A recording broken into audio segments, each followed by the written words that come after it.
The next installment of our guest critics lecture series. I'm excited to welcome Roger Connah here. He's an associate professor at Carleton University in Ottawa, Canada. Give you a little bit of the official here. Roger has worked and taught in Canada, Finland, India, Pakistan, Sweden, and the US. He publishes lectures and exhibits his work. Among Connah's books, Connah has over 20 books published. A few of them are Ian Ritchie, Being an Architect, which he worked on with Ian Ritchie. The Rest is Silence, Finland, Modern Architectures and History, How Architecture Got Its Hump, Welcome to Hotel Architecture, Writing Architecture, which is what we'll talk a little bit about today, which was awarded the first prize for the International Book Award in Architectural Theory and Criticism, given by the CICA in, was that 1990? They gave the award in 93, I think, for the last 3 years. Okay, 93 that award was. Connah was awarded with John Marisak, we'll just pretend I pronounced that correctly, first prize in the White House Redo competition, storefront for art and architecture for the entry Revenge of the Lawn. He's a principal partner, along with John Marisak, of the Heron Maisie Architects, which produce animations, competitions, exhibitions, and pamphlets. A recent architectural video from Heron Maisie, The Bystander in Calgary, was chosen for the Architectus Film Festival, Milestones in the Evolution of Digital Animations in Architecture. There's more, but I think that gives you a fair kind of sense of Roger's accomplishments. I know Roger, let's see, probably about 7 years ago, something to that effect. We met in Houston. Actually, we got stuffed in the back of an MG together, going over to a party in Houston. So it was we had to meet each other. But prior to that, I had witnessed a panel that Roger was on. And let's see, it was amongst other people, Peter Cook and Alberto Perez Gomez were on this panel. And as the panel progressed, Roger ended up having to be the mediator between what started to become a near brawl between Perez Gomez and Peter Cook, and initiated by a gentleman named Trevor Body. So he's not only smart, but he can also make the peace, which is always valuable. So Roger's been here for a few days, been working with studios, and is again very generous in terms of giving his time, his knowledge, both to us here as well as in other contexts as well. So if you could all please help me welcome Roger Connah.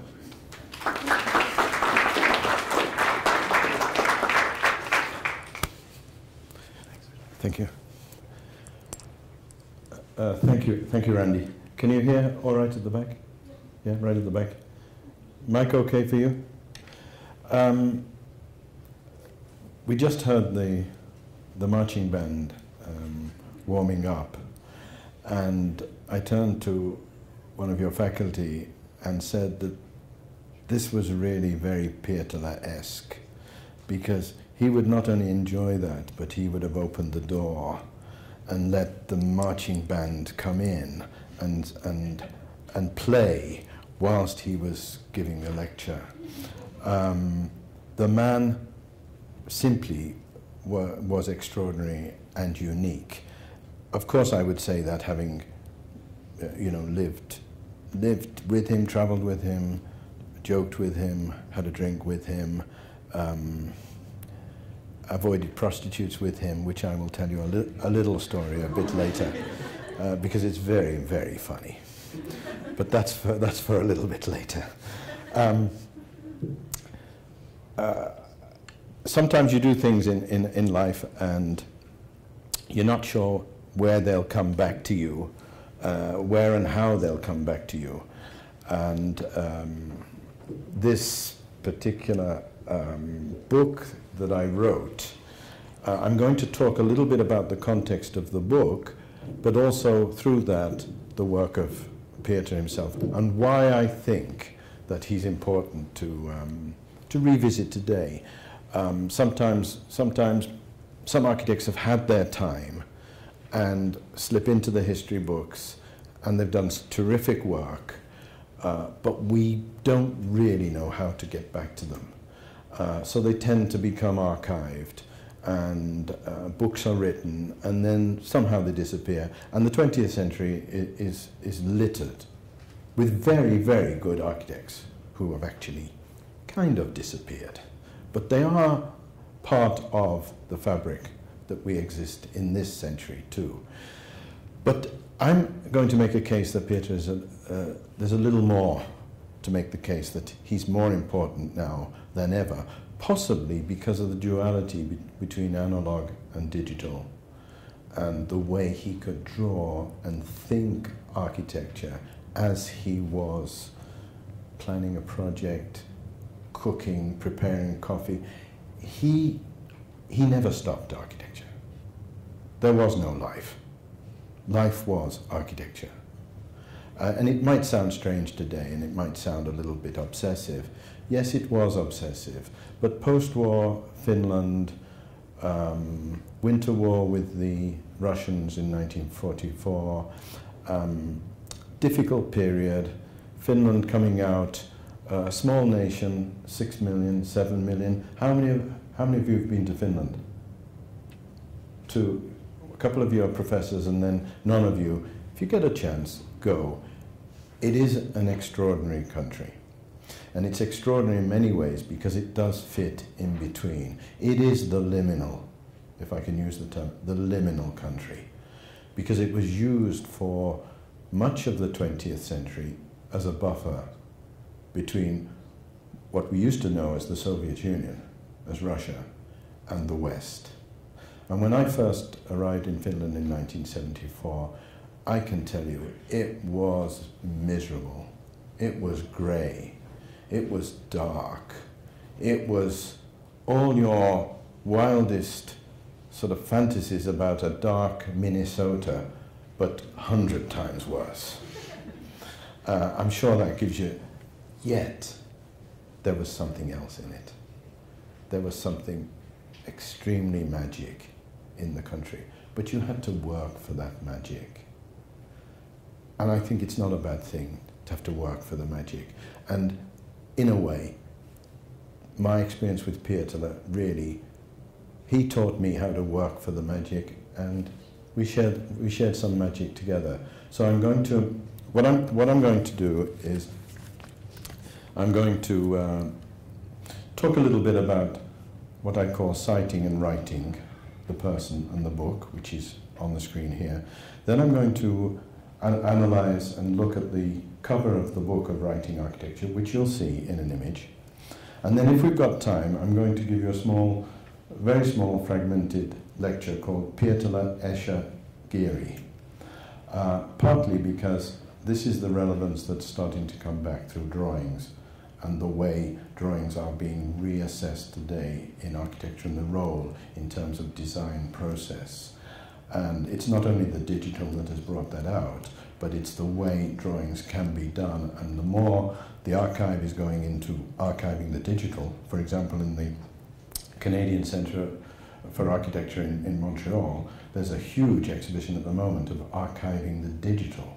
I mean, just how do you archive the digital? It's quite an interesting thing because you're in a completely different archive compared with the analog and the analog drawings. So this is going to become more and more an issue. And then I'm going to finish with a small piece, if we've got time, called An Inconvenient Finn, because basically he was a very inconvenient Finn. And what do I mean by inconvenient? Those of you who were in one of the reviews I did earlier in the week will recall that I mentioned a book by David King called An Inconvenient Indian. It's recently published by Minnesota Press about a month ago. And as I explained, this man is very, very angry and very funny.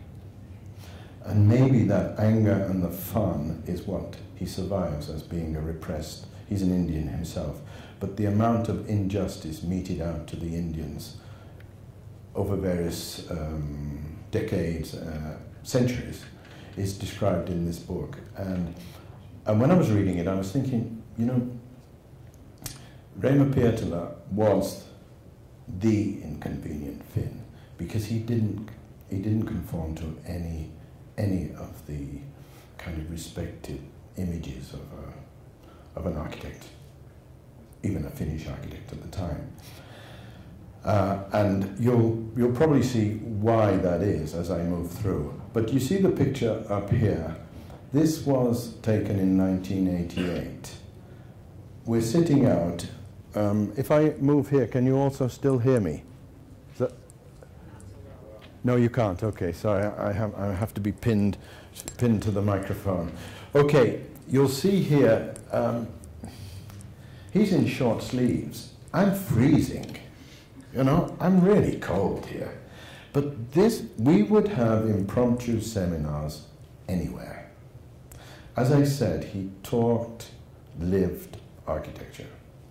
So from 1974, when I first arrived in Finland, the first thing he gave me when I arrived in Finland, I got off a boat called the SS Baltica, and it was an old Dutch steamer that the Russians had turned into a sort of little travelling boat between England and Leningrad at the time. And it stopped off in Helsinki. And I was on that boat, got off the SS Baltica in 1974, and had to look at a map and found my way via a tram to a place in Helsinki which is called Five Dials, where Pietola was. And I knocked on the door, and if you think Finns are silent, you're absolutely right. But this was more silence than silence.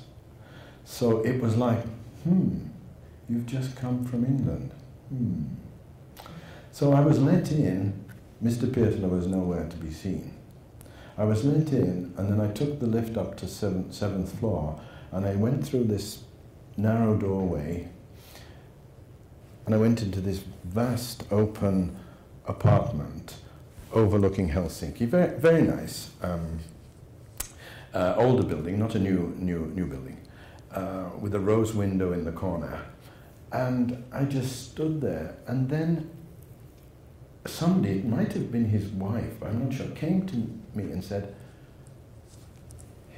"Here's something. Can you work it out, what it is? Mr. Pietola will be out soon." And I looked at this thing. I thought, what the hell is this? Is this some sort of test for me to work in Finland for the next 10 years or something? So it was a metronome, and it had to be assembled. I mean, you know, I can just about assemble. I mean, with some IKEA instructions, I could probably assemble. But it was quite complex. And minutes went by, 5 minutes, 10 minutes, 15 minutes. I thought, what's going on here? And then about 20 minutes, I'd suddenly got the metronome going, and tick-tock, tick-tock, tick-tock. And in walked Raymond Pietola. And he was quite slow. He was not a fast man. He came in and said, "We just got that present for our daughter. Nice, isn't it?" I thought, yeah. And then the metronome was put on the side, and then we started talking. From that moment onwards, I had this feeling I'm dealing with an enigma. But the enigma became more and more interesting, as any of you know, if you're trying to look at what is an enigma. It's quite hard, because the more you look into an enigma, usually other sides of the enigmatic person come out to cancel that enigma. So you think you know the person, and then suddenly you've discovered something about the enigma, and then there's something else. It's like the Enigma code cracked in the war by Alan Turing of the Germans' code system during the war, and it was called the Enigma code, and it was extremely, extremely complex. So I felt I was dealing with this enigma, and I liked a challenge, so it was the start of really a 20-year relationship, which I'm very, very grateful for. But I want to now just move on a little bit. He always talked about, I never knew at that moment that I would write a 464-page heavy book on Rema Pietola that would win an award, but nobody would hardly ever open because it's just damn too heavy to carry around with you. And you think, that wasn't really smart marketing, that, on my, you know. Well, the book is available in your library, and Randy has a copy, so you can look at it. I now realize every page is the enigma. Every double spread in that book is the enigma. And again, those of you who are in studio, the way to read it is how you move from the informational, as we talked earlier, to the relational. In other words, how I contextualize his work in a relational situation with everything that was going on around. And that's a little bit about what I'm going to move on and talk about. So as we started, this was towards the, I was doing little interviews. We were sitting out in deck chairs out in the summer cottage, and it was, you know, that's how we worked occasionally.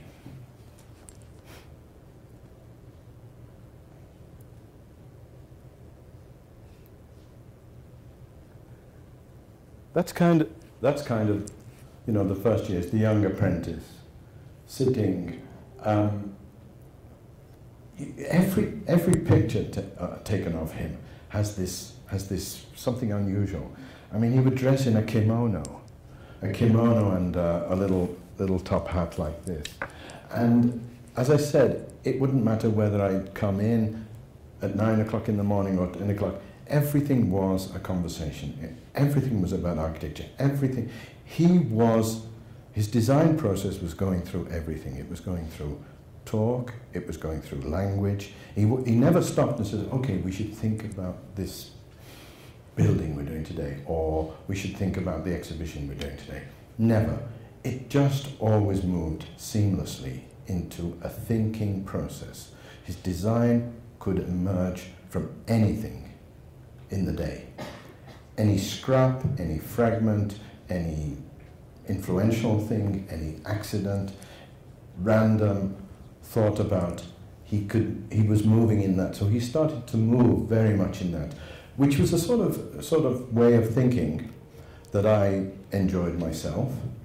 I'd gone to Cambridge and was told I couldn't study what I wanted to study because it's far too complex and far too big, and therefore we don't know the answers to the questions you're raising, so you can't study it, which always seemed to me a bit stupid. You know, why can't you study, you know, do you have to know the answers to something before you can study it? So Pietola was very good in that way. And I did start, one thing about it, that I was going to Pietola to write a PhD. I mean, I wanted to go and work and write about him. But the first morning after the metronome incident, I was in the office, because he'd given me a bed in the office. Because I had no bed, I had no apartment, nothing. And in the morning, 9 o'clock, his wife showed me a place, and we had these very low desks with Alvar Aalto stools. I don't know whether you know the Alvar Aalto stools, 3-legged stools, real back breakers. And they say Alvar Aalto designed it so that his office staff would always be irritable and move and never settle. You can believe it if you know the Alvar Aalto stool. I sat there, and then at about 9:10, Rema Pietola came in and put a big thick report on my table and said, we've got 3 weeks to design a city for 250,000 people. And I looked at him and said, and you've got someone to help you? A Japanese sitting opposite me who'd also come to Finland. This is what Pietola would enjoy. He would totally stop his lecture in the middle, and he would start talking about the shamans in northern Finland, how they sing like this from the deep throat. and which is probably not far away from what they're trying to do there anyway. There we were. And the project, maybe not so surprised today, the project was 250,000 development of Dara Sea Corniche, which you now know as the Dubai Marina. You can imagine after 3 weeks our project was nothing like the series of condos and blocks that have gone up in Dubai in the last 10 years. But that was my first project, the first 3 weeks, non-stop, hardly any sleep, finishing in 3 weeks, a report in English on a 250,000 city development of Dubai. So nothing was taken for granted. Nothing had a prior solution ready in his mind. All of this I enjoyed, because having come through sometimes an education process where you're given prior solutions, sometimes, and they're in programs in all sorts of ways, it's very nice to get to a situation where someone says to you, I don't know what we're going to come up with, but we're going to do some research on Dubai, the old Dubai, the boats, the wind towers, the vernacular, the tradition in Dubai, and we're going to do a project. And that's what we did. We got recommendation. Didn't get first prize, but even the first prize I don't think was ever built. But it was very, very different from the types of, I think Jorgensen was also one of them, and Henning Larsen. These are architects that many of you probably don't know about around that time, in the 1970s, late 60s and early 70s. So that was the type of person I was dealing with. And as I said, I didn't start thinking that, oh, I must make notes of everything now. I'm going to write a book in 1986 about this experience.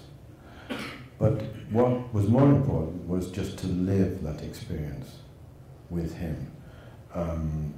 And before I go into a little bit detail, I think I might as well tell you the prostitute story, because it's probably, you're dying to know it anyway. And then we'll go on to a little more serious. We're speaking in the State Forum in Warsaw Central Square. It's a collection of, the building is the, any of you know Warsaw, at that time it was 1980, so I mean, it was the wedding cake, the Stalin wedding cake building, which had these plush, huge plush arenas.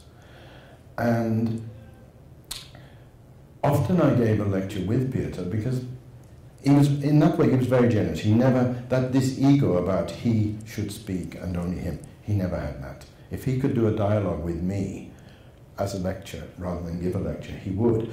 But you imagine, it put me in sometimes quite an awkward situation, because people had come to listen to Rema Peter, and suddenly he says, well, actually, we're going to do a conversation. And you think, well, you know, and I would say to him, Rema, they've really not come to listen to me. They've come to listen to you.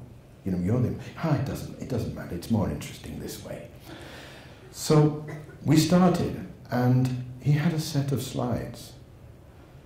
And because I was in charge of kind of the narrative of the lecture and preparing the slides, I knew the sequence of the slides, and I knew when to press next. This is pre-remote control stuff, okay? So, but there was only one lectern in this huge hall for 2,000 people, tall lectern. And I said, look, I can't stand next to you just putting my finger on and changing the slide projector. I mean, that looks odd. So he said, well, why don't you get in here? And he pointed to this place under the table. And I thought, I mean, you know, are you joking? He said, it's perfect. You can just sit in there and your finger can come up. And I said, yeah, but how do I see the screen? He said, that's all right, just face this way. So, okay, we tried it. And he's starting to lecture, and he's leaning like this. And he's going, and then he's suddenly saying something, and then all of a sudden it's kind of a pause, and I realize it's time to change the thing. So a hand comes out here and presses, and I don't know what the audience was thinking, but suddenly this hand, each time, he was loving it. Because he was a Dadaist, a surrealist at heart. He loved performance. He came out of performance art. So this was nothing unusual to him. But you can imagine. Anyway, we got through the lecture. I have many, many stories like that. Unbelievable. Anyway, this one, we got at the lecture, and we're going back from Stalin's wedding cake to this hotel forum in the center of Warsaw. And I'm on the, I don't know, 10th floor, he's on the 12th floor. And his wife is with us, and we walk across past the trams, and he's talking, and, we said, well, and he's talking about something else, and we go into, and his wife says, Rema, let's go for a rest. And Rema says, no, I'm coming in Finnish, Pikku hetki, you don't know Finnish, but anyway, they're speaking Finnish to each other, and he's saying, no, little moment, I think I'll just have a little drink with Severi. He used to call me Severi, like Severus, the Roman name. So Riley went up the stairs, and I turned and said, Remo, let's have a whiskey. We need a whiskey now. This was about 1 o'clock, so it was after 12 o'clock, so that was okay. So it was 1 o'clock. So I said, take a seat and I'll bring you the whiskey. So I just turned to the bar and went to order 2 whiskeys. He went to sit down. I ordered the whiskey. The moment I turned round, he was in conversation with 2 women. Immediately. And I thought, this is strange. He's not a very sociable person. I mean, he doesn't go around speaking to everyone. What's happening? So I got the whiskey, and I brought over, and I thought maybe he knew them, so I was being discreet, and I put the whiskey there and said, Rema, here's your drink. Are they friends? No, he said, they just came to talk to me. I said, oh, they just came to talk to you? Yeah, and they speak some Finnish. I said, they speak some Finnish? What sort of Finnish do they speak? He said, well, they know how to say hello, and, what room are you? It's kind of strange Finnish to know. And so we turned back, and I sort of said, well, let's have that whiskey. And I turned back, and then his light bulb went, and I said, you know why they were asking about which room, don't you? And he said to me, yeah, I know. Don't tell my wife. Okay, so I'm going to go on a little bit now.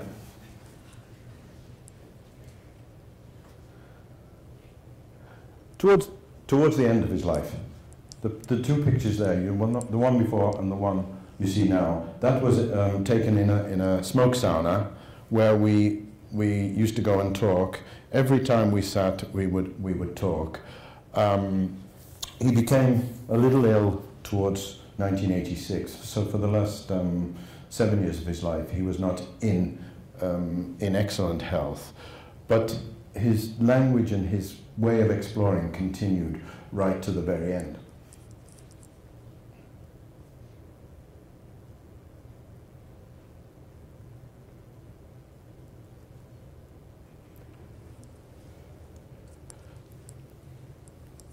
This is the type of note or letter he would send me.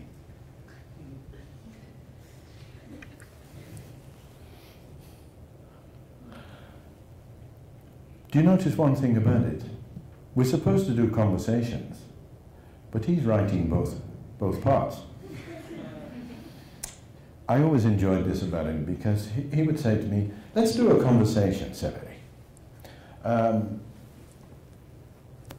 Like the basic meaning here, he often sort of he was quite good at spelling, but there are always a little bit mistakes occasionally, because this is all hand done.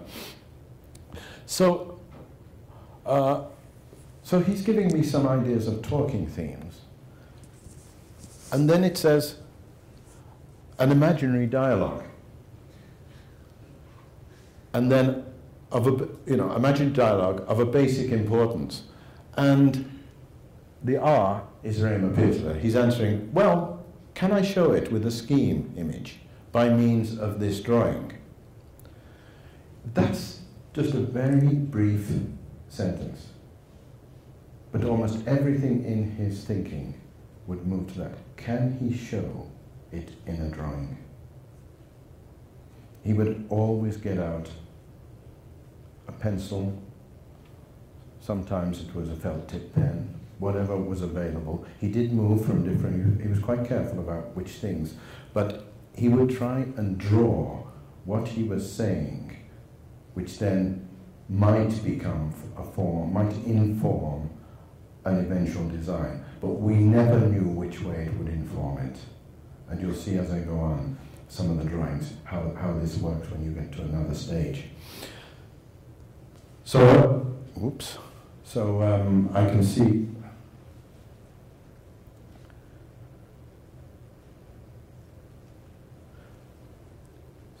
So there's the little drawing that he does. You know, how do you read the drawing? You know, how do you read this little tree? What has he done here? Well, actually, if you know the Enigma code, you can see what he's doing. He's got the word 1956 there. And we're in 1986. And he's got a little tree, and the tree has some roots. And then he's got this sort of Le Corbusier drawn as Homer Simpson type on the right. It's not a bad Homer Simpson, is it? It's long before Simpsons, of course. This is Le Corbusier. You will continue the growth. And look what he's put in 1920. So he was constantly trying to analyze what happened in 1920 with Le Corbusier and towards a new architecture, which he was educated in the 1950s, and 1956, which was a conference of Siam, when Le Corbusier turned up to that conference and gave a speech and said, I'm passing this over to the next generation, or Siam is passing itself over to the next generation. 56, Rotterdam. And what happened was a new group of thinkers, designers, planners, urbanists were formed. They were called Team 10. Because it was the 10th meeting of Siam. But he was very conscious of this role that he played in certain forms of the history. So 1956, and we're 1986, 30 years later. And Corbusier said in that meeting, you will continue the growth. So there was some sort of responsibility, and he very often returned to that responsibility. I won't go in detail, but as you can see, every letter, the way it is, the way it was written on one piece of A4, it was dense. So we would deal with a lot of these. I would deal with a lot of these with him. This is one way how he worked.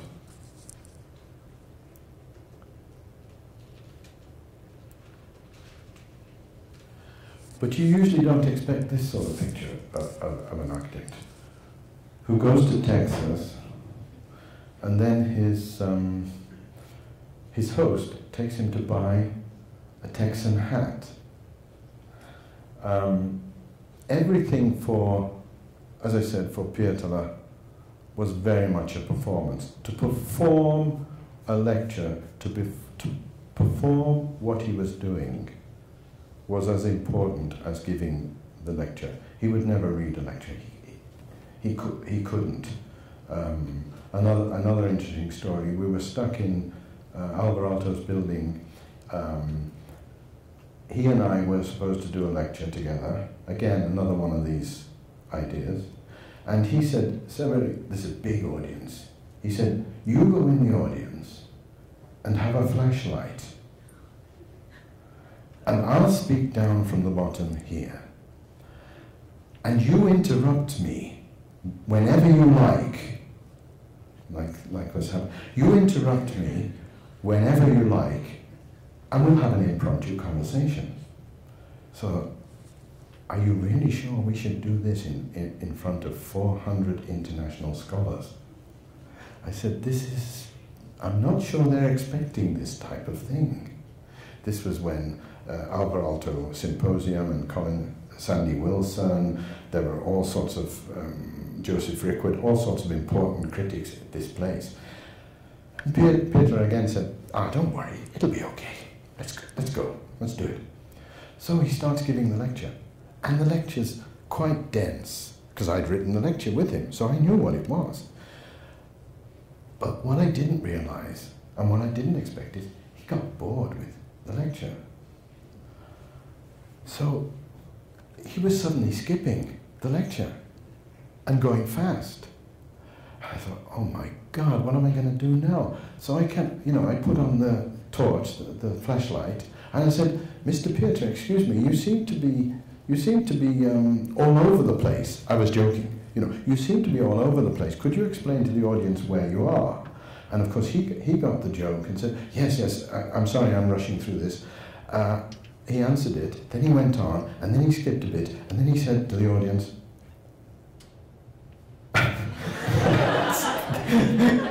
this is all meant to happen, I suppose.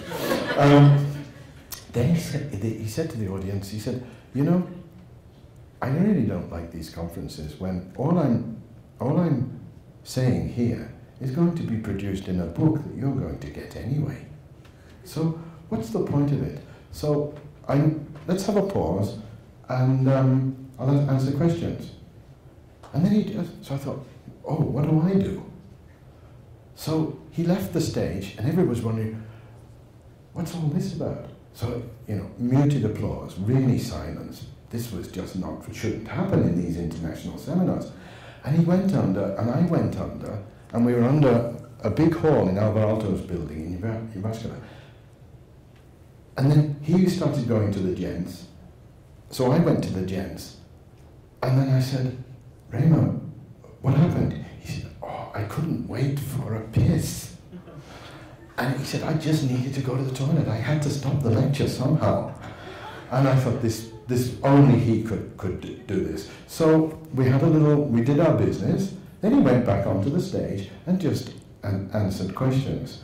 But the serious part of this is the use of unpredictability, the way he could work in the random, the way he had a particular style of mixing and allowing something to come into his thinking to inform it.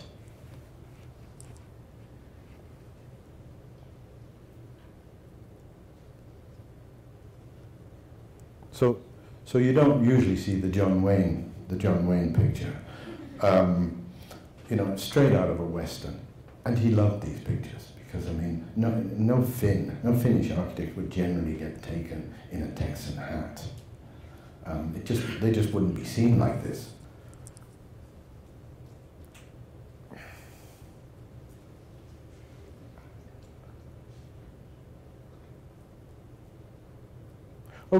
Okay.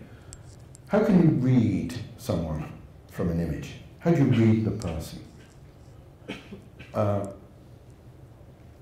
Any of you heard of Marimekko? Marimekko is a company that was very important around the 1960s and 1970s for clothes, stripes, corduroy, and the cut.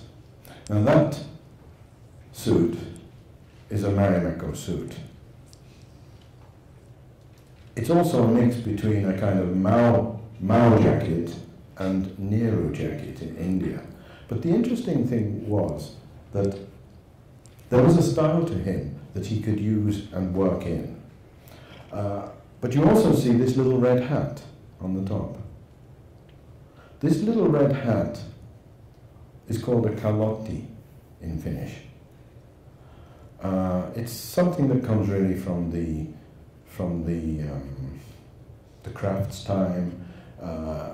Generally, elderly people would wear a little kalotti if they're getting a bit cold and there's not so much hair and you put it on. But this became the kind of ceremonial, more than a ceremonial piece of wear, actually. I'm wrong to say that. But it always indicated a certain type of, I'm going to use the word carnivalesque. Some of you know. You'd have to go back to Michel Bakhtin, the Russian linguist, to do some studies on what the carnival is, the meaning of carnivalesque. But to go to Bakhtin, for example, how does a carnival work? Well, a carnival works, whether it's a carnival in your area or whether it's the Notting Hill Carnival in London, it generally works by, for one period, during a carnival, roles are reversed. You can do things that are out of the system, that are not part of a known convention. That's where you get the carnival in Venice. You get the masks, and you can behave as someone else. When I say he was carnivalesque, I mean that in his architecture. He could make his architecture perform to a type of convention, but then he'd twist it. He'd move it. He'd test the convention by some of the design or the work that he was doing. Ask yourself how many architects you know or you've studied. You can say that about. How do you study them? How do you know about them? He was consciously looking at this to keep himself, maybe, we might say, on edge. It informed the kind of indecision. This was before someone like Jacques Derrida, and we talk about undecidability. We're talking about a form of indeterminacy, not closing off an idea, allowing an idea to remain open, even if, and the use of the word is quite precise, even if you have to lock an idea open. Imagine that in architecture. That's what you're doing sometimes. You're bringing it into built form. You're shaping it. You're giving it material. You're giving it shape. You're doing all these sort of things. In a way, to repeat the metaphor, you're locking an idea. But for Beertele, he always locked an idea open. It was never the end for him. It was only a thing that he had to do to conform to the architectural process that had to be opened, finished, the money come in, a building occupied, and carry on. If he could have found a way to do an indeterminate building, a building that continually unsettled itself, and we talked about this quite often, him and I together, how would you do that? How could you make an environment that could continually unsettle itself? This is not just thinking about moving parts. Moving parts is one thing. Yes, you can move things. You can move roofs in and out. That's one thing, and one thing he played with in 1969. Very, very early, compared to all the stadia roofs now that can open and cover roofs and things. We have all the technology. In 69 he didn't. But he wasn't doing it just for protection of rain and things. He was doing it to see the type of architecture he was producing could remain in a form of unsettled manner. And this unsettled manner was very much his response to some of the rational work that was going on in Finland with his colleagues.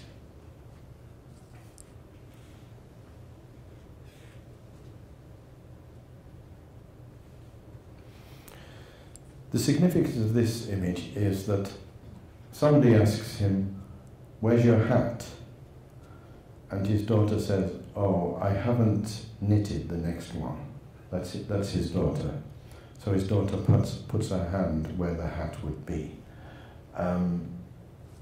Again, I'm showing it because this reveals a type of person. There's a playfulness in this that transcended just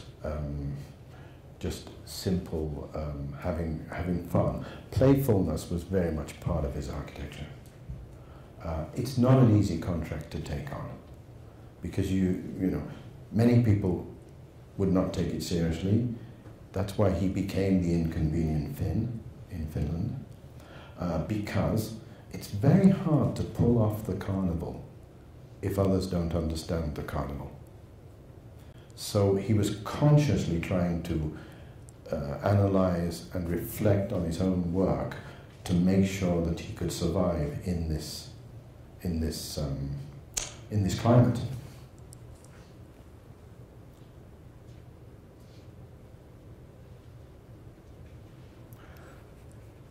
He often had these little drawings. Not all the drawings were like this, and it's something that probably Randy and I will start going into, just analysing the different types of drawings he did. He did very many different types. He was doing mapping, diagramming, long before it became a kind of convention in architecture schools and in practice to some extent. But his range of drawing, and remember, drawing is thinking, he's thinking out his process at the same time as he's drawing out his thinking. Okay, it's not a paradox. He's thinking out his process, and he's drawing out his thinking. And we know the word metaphor, to draw out. It's not only to draw, but to draw out is to extract something. So you're extracting something from something that may not at that moment be very visible. He was very often looking for this, for something that's invisible, and trying to find a way of drawing it out. And again, as I say to you, you're probably thinking, yeah, it sounds okay in words, but how do you really do it? This is quite difficult.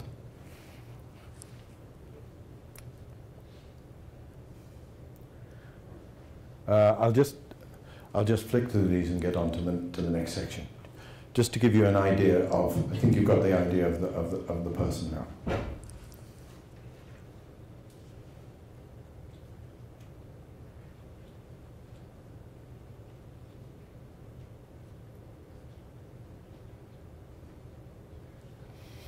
Having to explain something to someone like the President of Finland is not an easy task. I remember, you know, this moment where he's trying to explain a building to the President of Finland, and then later on he would say to me, you go and explain it to him, you go and explain it to the President. Not thinking that, you know, it's just, I can't go to the President and speak. And what I liked about it, he had no boundaries for this. If he thought that was the way to behave, go and do it, try it. So later I did speak to the President. I got to know the President very well, only through Pietala, as we built the residence for the President of Finland.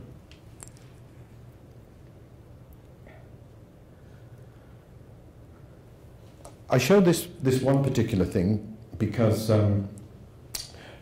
since his death in '93, there hasn't been that much written about him. This is perhaps quite common when you have someone who's well known and then dies, and then you need a new generation to take over, and then they're suddenly recalled, and that's what's happening now. There's more interest coming back in him, and it's worth it. It's worth it. He really will repay this interest. But in Finnish, arkkitehtuuri jos sitten ei puhuta. It means architecture will die if it doesn't speak. You know, architecture will die if it doesn't speak. Wim Wenders has done a film on a speaking building about 3 years ago. These things, you know, why is storyline so common now in architectural thinking? Why is the narrative talked about so much? What makes a narrative? How do you design with a narrative in mind? He was thinking about all these things, being very interested in reading and literature. He was always thinking about the notion of narrative and design.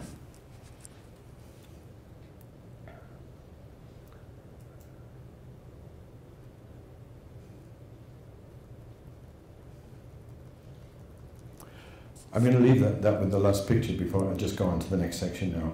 This is how I would like to remember this sort of person who would, you know, just be at home, sitting in the grass in his summer cottage. And, you know, just, there's an element of calm there, but it wasn't calm towards the end. He was treated quite badly by his own society.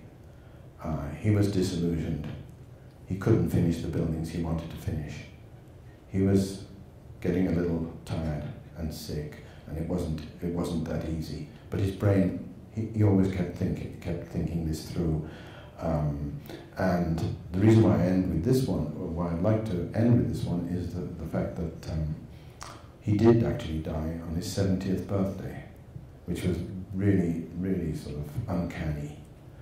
And to show you how life and architecture mixes so seamlessly in his, well, I'm making a film of him at the time. He's supposed to come and see me at 7 o'clock that night. He comes in that night. In Finland, when you reach the age of 70, it's kind of a tradition for people to queue up to come into the house, knock on the door and greet, instead of just come in. It's one of the things, it's just a tradition in the Finnish culture. So there was a big queue down the apartment block, and I knew later that the president was supposed to come, because in the morning we'd seen the president in the president residence. We were finishing the topping out ceremony of the president's residence house when he was that 70 years old. So all the builders had made him cake for 11 o'clock coffee, and he was okay, apparently okay. Everyone thought he was okay. He was supposed to come out at 7 o'clock in the evening to meet his guests. I was filming him. He came out briefly. I did a little filming of him. I didn't sense too much, but I knew something was wrong. Within 20 minutes, he'd gone back the other side of the house, had a hemorrhage, and had lost all consciousness. And it was such a, tragic, unbelievable way with this life and architecture intertwines, because at that moment, the president's coming through the door. The president of Finland, who you, in a way, protocol demands that you meet someone like the president of Finland. So his wife says to me, please go and meet the president and tell him that Mr. Peter's not too well, and could he stay here for the moment so that there's no rumor and people don't leave, because of course the protocol would be that if a president comes in and suddenly leaves, you're not supposed to. So if the president stays, nobody leaves before the president leaves. It's one of those protocols. Anyway, it was very sad. He'd gone at that moment, about 7:20, and the president stayed till about 8:30. And so I'd like to leave this as the image of this was also when he was 70.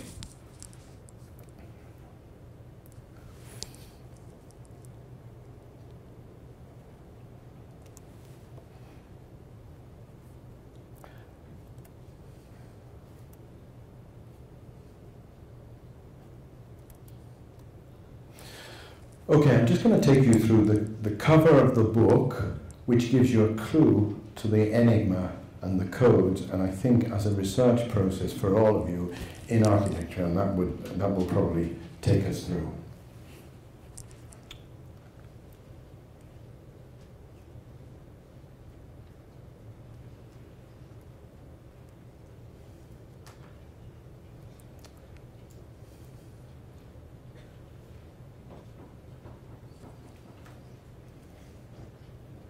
You may be familiar with this type of, I had the idea of an illuminated manuscript idea where a book cover actually encapsulates almost everything that's going on in the book.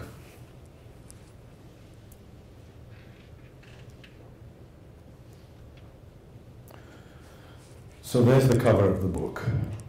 Okay, all the things I've been talking about, I've been with this person for 12 years, and then I go to India, and then I'm asked if I could write a book about Pietala, so I do it in India.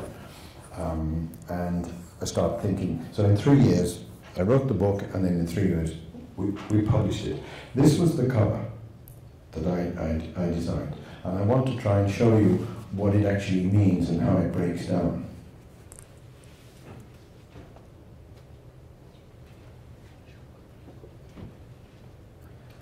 I understand some of you have to go, so please do, but I'll be as fast as I can with the end.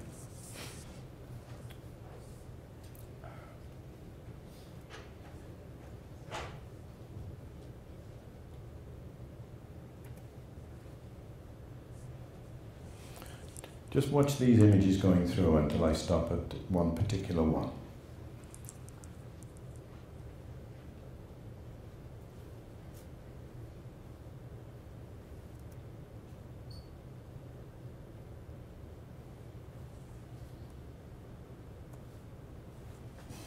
So I'm looking for the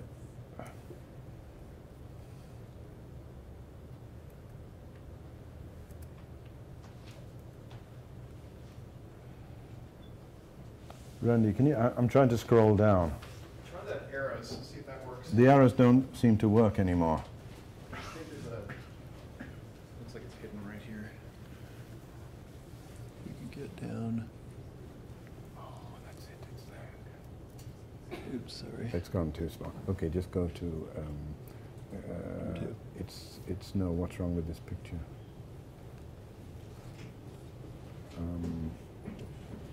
Go back. Let's go back to here. Let's go into Idaho text. Let's go into what's wrong with this picture, the PDF. Oh, okay. Then maybe this one would work too.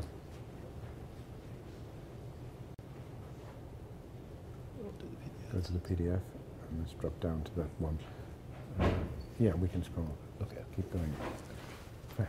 So, okay, I'm going to just, I don't have time to go into detail. I call this what's wrong with that picture, and I won't give you the little talk about it because we won't have time now, but that's what I want to show you.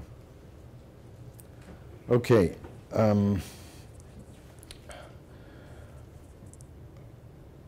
21 points here.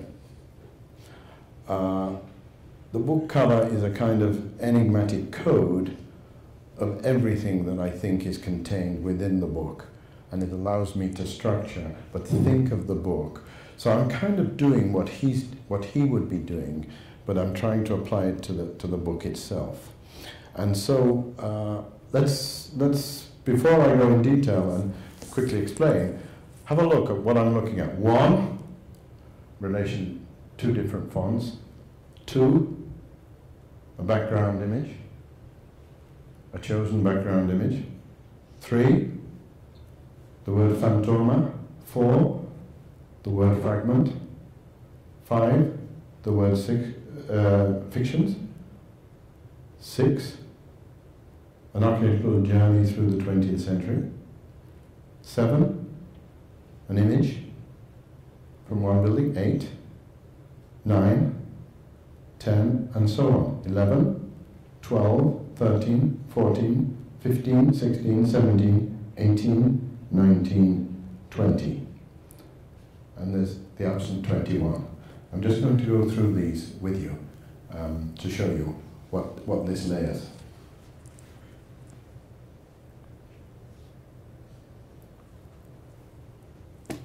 Okay, we were always talking about fonts, typography. It was space. He was always interested in that. So as you can see, I've chosen Futura bold script, triple spaced, robust, controlled influence and interference, writing, according to Maurice Blanchot, as worklessness in the active of the word is the insane game, the indeterminacy that lies between reason and unreason. But the word architecture is in Gaudi. It's tightened, 80%, squeezed into an unknown constraint of the discipline that seeks new form. Again, according to Maurice Blanchot, what happens to the book during this game in which worklessness is set loose during the operation of writing. I use the word worklessness on purpose because it was something that we often use the phrase artlessness. In a way, Pietro could work in this environment as if he was in a condition of worklessness. But it takes a lot of work to reach that condition of worklessness.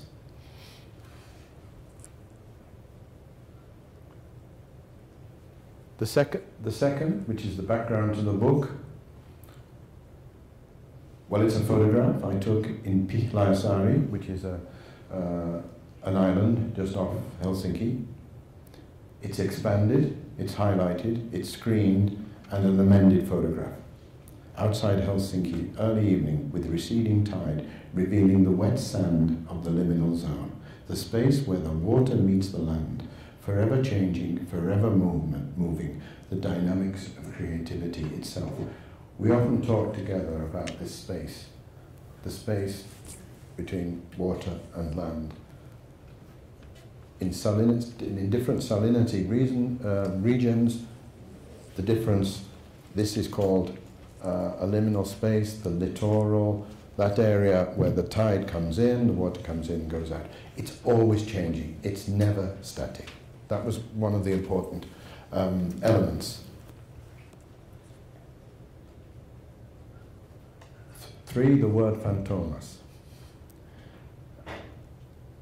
It's a set, some of you may or may not know this, it's a set of Belgian policière, detective books, written about a special visitor who carries out the crime elegantly, wears white gloves, and leaves his calling card to indicate the dada moves of this delinquency. Consistent with the idea of Merzing architecture, an infusion of ideas from alchemy to hermeticism, familiar to Sufi saints, shamans, and wandering scholars. All that is a very dense way of saying Pietro encapsulated that. But when he was a 13-year-old schoolboy, he wrote his own series of detective stories called Fantoma, which is where I'd got it from. I didn't know this Belgian detective writer. You can get them now, but the elegance of leaving a calling card to indicate who's done the crime and then moving off, it was something that resonated when we talked about the architect coming in, and the notion that it might be a crime was a paradox and a nuance that Pietro was very interested in. We don't talk about the petty crimes of architecture, but some buildings are criminal. This is 20, 25 years ago, but now to talk like that is quite common. You can see it.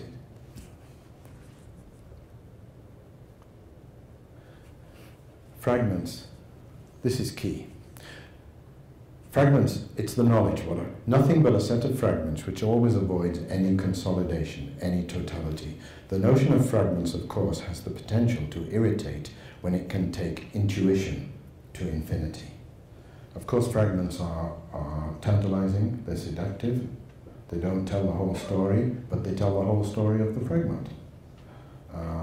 It goes from someone like Roland Barthes using fragments, or Jean Baudrillard, names you may or may not know. But the fragment, as writing, is an indication of something that's reduced, getting smaller and smaller. So, a tweet is a fragment. We know what sort of short text world we're living in at the moment. But fragments have an art. There's an art and a style to do fragments properly. Fictions. This is something he and I talked about all the time. We considered a lot of interpretations of architecture basically fiction, depending on the knowledge applied by whoever was doing it. And it didn't matter whether it was a recognized critic or somebody who was just looking at it. To take it as fiction releases you to read the work in a different way. All critical writing involves fictions, as the eye moves to the I and rescripts from one's own experience. The author is eventually dead, as is the architect, and reminds us of the flimsiness of the vocabulary. that keeps appealing despite fashionable discourses that can intervene at various time and eras. You all know this. You're reading books, you're reading all sorts of critics, and the vocabulary changes. You can't keep up with the vocabulary. Sometimes you think you've mastered some vocabulary, and then it's going to change, and then the next thing it's gone. You've written an essay, and it's no longer relevant. Pietila and I, when we talked together, this was something we played in. We loved this change, and a story I often tell, and it's if he heard someone say, "Oh, Mr. Pietila, this building you've done, you said it was because of the writings of Samuel Beckett," and then he'd say, "Well, yes, it could be that," and then he'd suddenly give another story about the Red Army choir marching in Leningrad, and then he'd say, "But it's also about the Red Army choir." This type of manipulation and interpret, he knew that this was a game. The building was already done. So it was part of this unsettling to try and move someone to the next level, not accept one particular interpretation.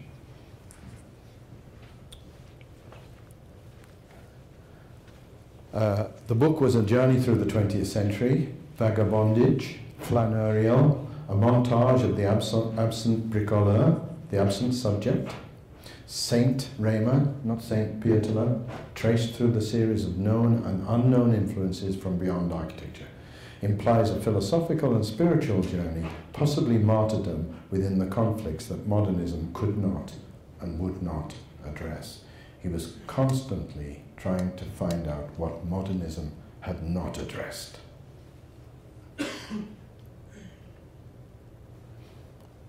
This starts the drawings. This repeats my note just then. A plan of Dipoli Student Center built in 1966. The Metzbau of Kirchwitters, rescripted, recreated and choreographed to unusual, don't be fooled, source. The Red Army Choir, for example, or Beckett's The Unnameable. When Kirchwitters said it's all crap, just what did he mean and what was he referring to?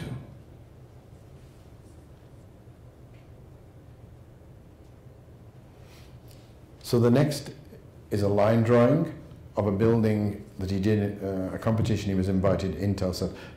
Actually, I think a very, very nice building, but it never, he was in competition, I think, with Michael Graves and somebody, and it didn't make, but it's well worth visiting. We don't have time to discuss it.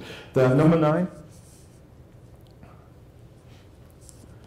exhibitions for Pietila were always a way to think. Remember what I said, to think the process, to draw out the thinking. They were always a way to try and find out what's going on. And because he had a lot of time in between projects, a lot of his colleagues didn't think that it was particularly serious architecture in late 60s, so he didn't get much work. So he turned his thinking into exhibitions. And he's done about 5 major ones and about another 5 other versions of small exhibitions. Again, I think this is unusual. Most architects, the practices that have gone into exhibition, generally use the exhibition to explore their work or their work as a narrative. There are some architects that are doing drawings, but Peter was conscious that this was a process that he was looking into.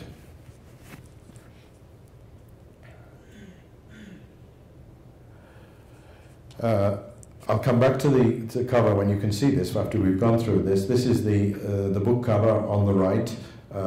It's one of those novels by the Belgian writers of these detective stories. Number 11 was a drawing from his teenage school years. I'm going to go through these quickly and then just go back to the cover to show you it again. Number 12 is the picture in the middle of the book. It's the one with a little bit of a hat. It's a paper hat. He's cut it out. It really is the the quintessential sort of carnival act. You're sitting in front of a lecture. You're supposed to behave in certain ways and not others, and there's certain conventions. And suddenly he's cutting a piece of paper, and he puts a hat, puts that piece of paper on his head. It's the sort of thing that you might see in the 1960s and 1970s in art performances. Possibly today you won't see it because there's a certain control, and it would be nice if you did see it today, but it's probably unlikely that you see someone again using the carnival to make a statement within a lecture. So smudge study, the cave, I'll talk about that. I'll go back to the image now. Monte Carlo. The Unknown Soldier, a work by a Finnish artist, Entrance to Hades, which is about the zone, and the author, of course, in Gaudi, that's myself, the publisher, and then number 20 is The Absent Press. I want to just read this, go back to the cover, and then I'll finish. You can imagine a book of this length, 464 pages, was about 700 pages in A4. That's not comfortable. Of course I didn't perceive that at the time. So it was a colleague of Peter's, John Haydock, who said, send the book to MIT Press. And so I told my publisher, just send a copy of the typescript to MIT Press. So they did. But they didn't put any, this is very Finnish, they didn't put any name in it. They didn't put any letter. They didn't say where it had come from. So this is what happened. The absent press, the absent subject, the absent book, the absent author. MIT Press received the package sent by the Finnish publisher, who, in surprising, rather naive circumstances, inserted no note within the package. The editor, Roger Connah, not a fictional invention, threw this indistinct pile of 600 pages of typescript into the rubbish bin. Why, he said, would I consider something that had not even bothered to introduce itself? You can see his point. When the author telephoned and explained that there was a rather large manuscript for him to consider, supported by John Haydock, he turned and said, "Yes, I do remember actually throwing away a manuscript of that size. Hold on." He went to the garbage bin whilst the author was on the phone and retrieved it. And he published it in America.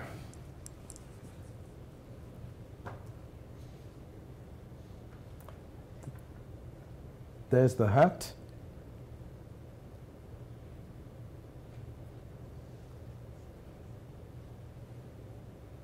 And I'm just going to finish with the cover.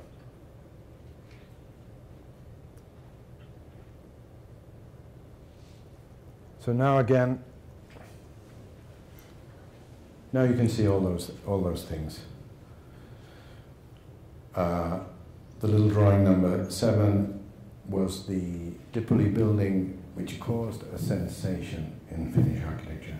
It was considered non-architecture, it was considered a betrayal, it wasn't representative Finnish architecture, it was a cave, it was concrete gone mad, it was everything. It caused a storm, it was a difficult time for him.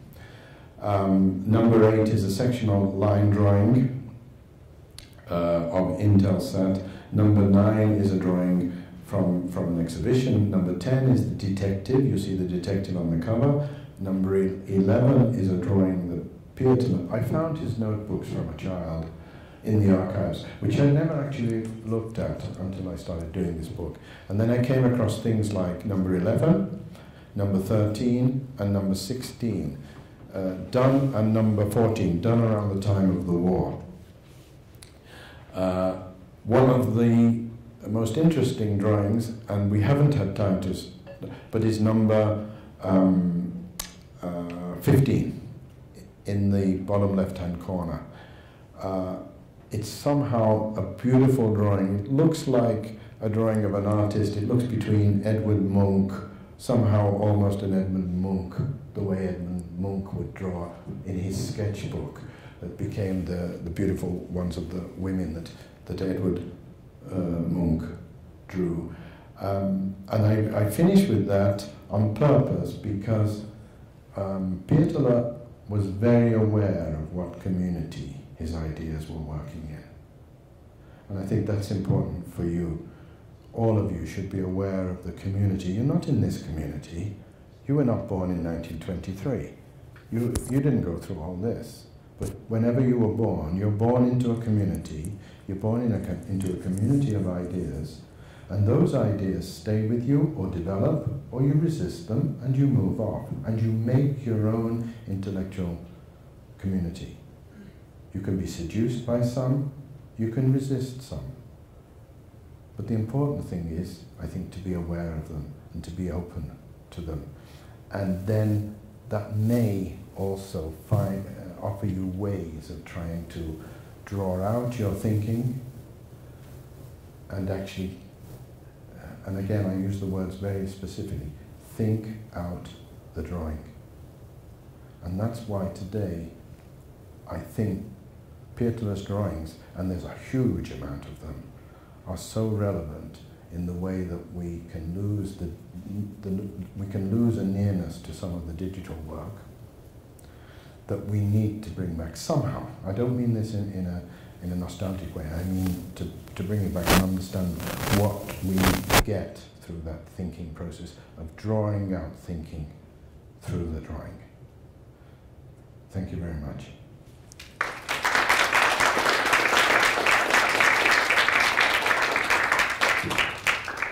I'm very sorry I've gone on, and so thank you for staying. But if there's any urgent question or anybody wants to say anything, please do, or come and see me afterwards. I'm very happy to.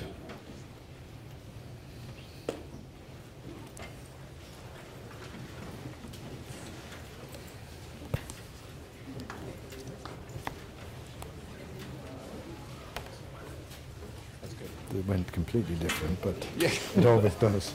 That's fine.